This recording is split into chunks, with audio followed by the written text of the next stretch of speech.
know why Chris and I are dressed as Santa in the middle of summer, then keep watching. Fasten your tinsel seatbelts, as this is going to be a cracker of a ride, with Naomi rummaging around in bear poo. It doesn't smell too bad. Michelle showing off her best robot moves. Sam and Mark are smashing. Ian looking bedraggled. And Johnny singing to some chips. Johnny is the best. All over the place.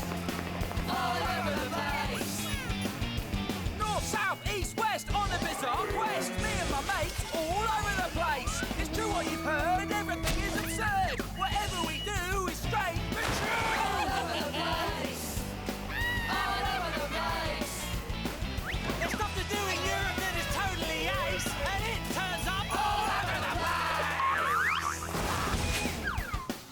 place. Italy. Rome. The word ciao means both hello and goodbye. That's handy.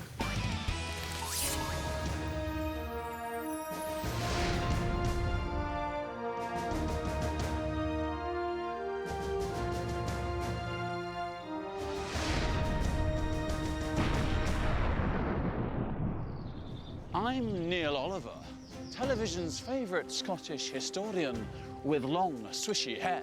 I'm also Neil Oliver. I also have long, swishy hair.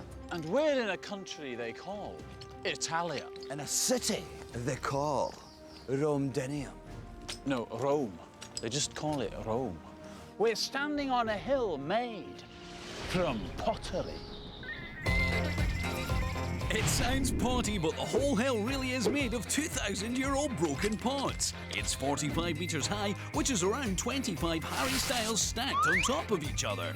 The Romans were a pretty clever bunch, though, because the archaeologists now had piles and piles to study. But I wonder who broke all those pots. Sounds like a smashing job to me. Whoa, whoa, whoa! What are you doing? Oh, it's just my new job.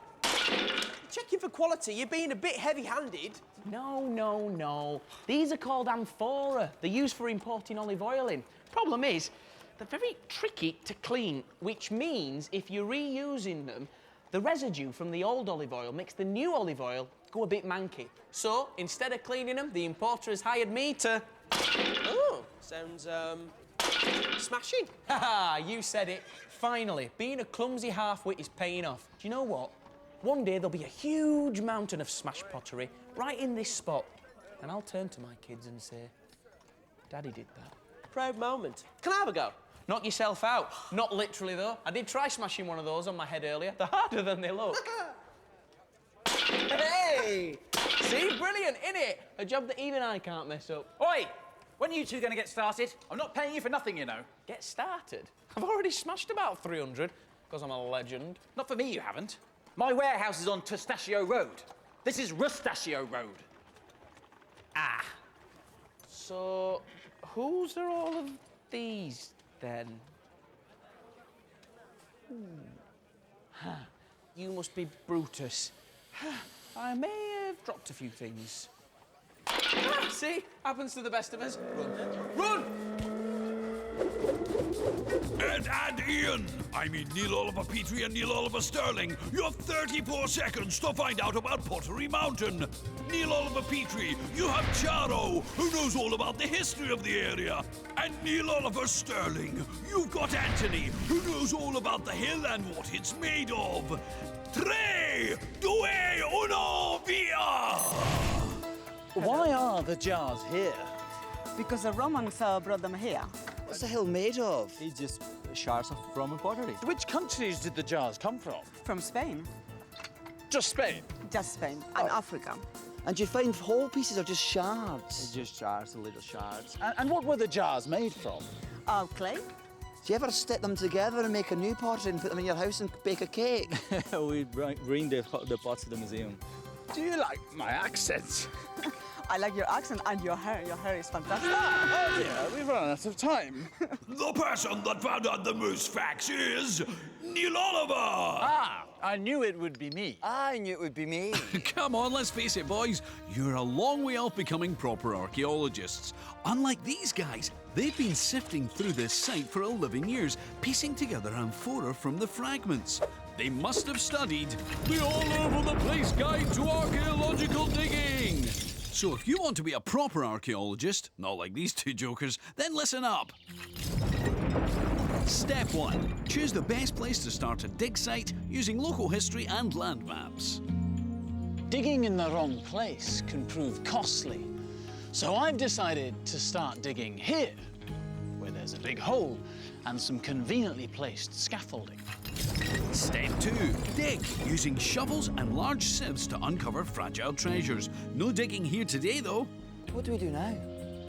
Just swirl your hair around. Step 3. All artifacts must be brushed, washed and identified. Every day, up to 30 fragments of amphora are sifted through.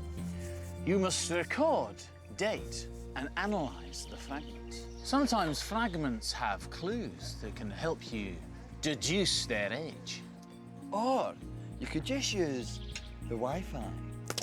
Oh, there's no more Wi-Fi. Step 4. Artifacts may then be included in a museum or taken away for further research. But I've put one aside just for you two. Did you make this from pieces of pottery found here? Yes. I thought so. There's a few bits missing. You dropped it on the floor. Yes.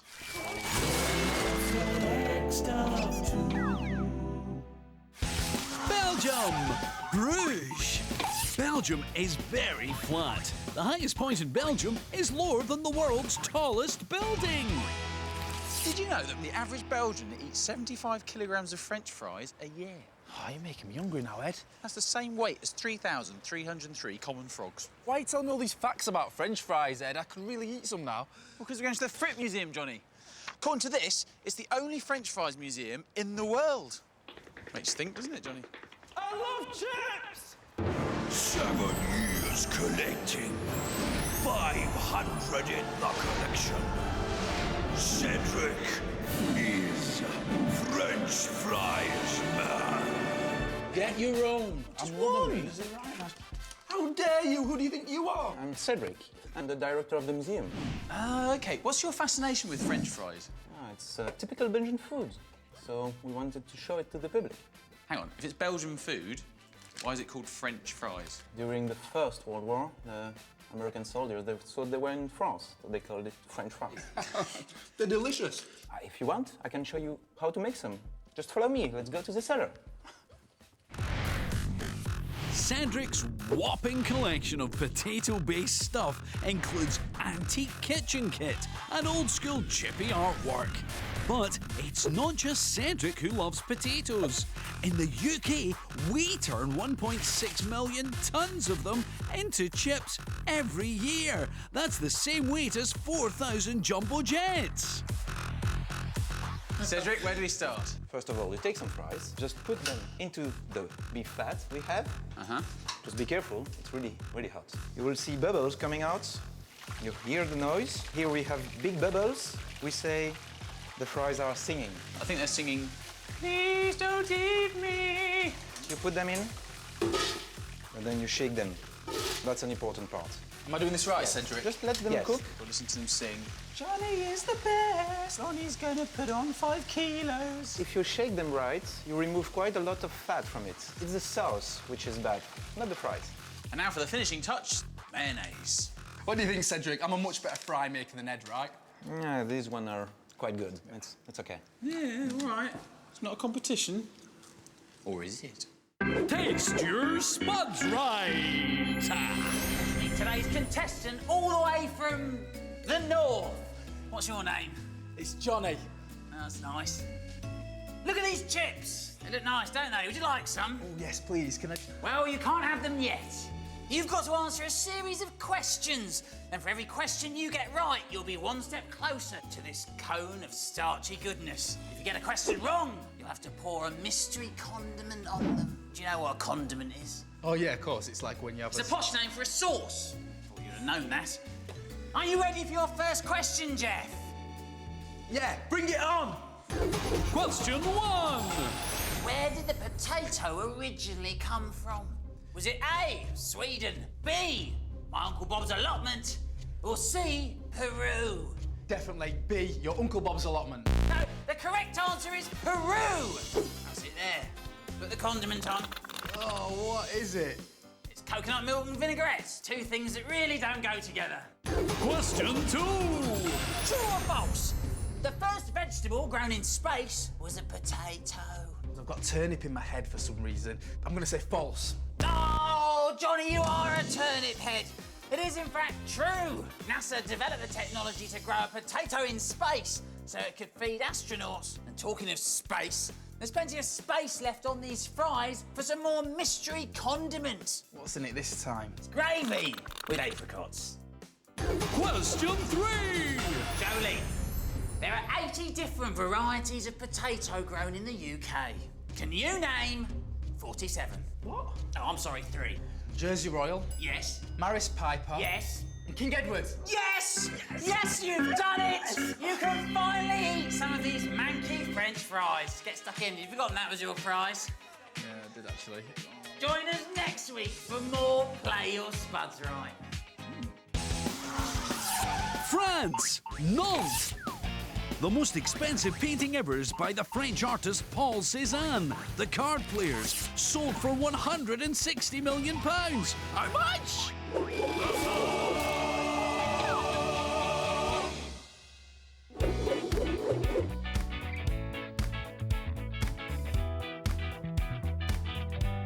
We're here in Western France, in the green city of Nantes. Close to the Atlantic Sea, this country's 6th largest city. And look what we found, painted here on the ground. A simple green line, follow it and you'll find cool installations of art. Doesn't matter where you start, it's so easy to take part. We've come to Nantes to get arty. 15-kilometer trail, a truly artistic grail. To see great works you won't fail. We've come to Nantes to get arty. We've come to Nantes to get arty. We've come to Nantes to get arty. We've come to Nantes to get arty. We've come to Nantes to get arty.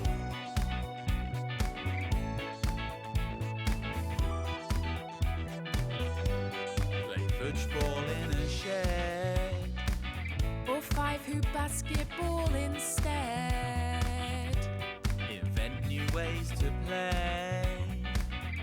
Then continue on your way.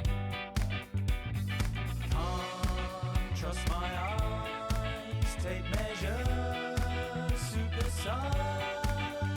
An everyday tool made to look super cool. There is no need for a map. Follow this line, you'll come back. It's there to keep you on track. We've come to Nantes to get arty. The trail is beyond compare. What's the idea of the map? Great art he wanted to share. We've come to Nantes to get arty. We've come to Nantes to get arty. We've come to Nantes to get arty. We've come to Nantes to get arty. We've come to Nantes to get arty. The art in Nantes is well funky. The art in Nantes is well funky. And we've come over dark punky. Good job, these helmets are chunky. So much to see in the Loire estuary. So take a chance on le voyage à Nantes. Cool installations of art, doesn't matter where you start. It's so easy to take part. We've come to Nantes to get arty.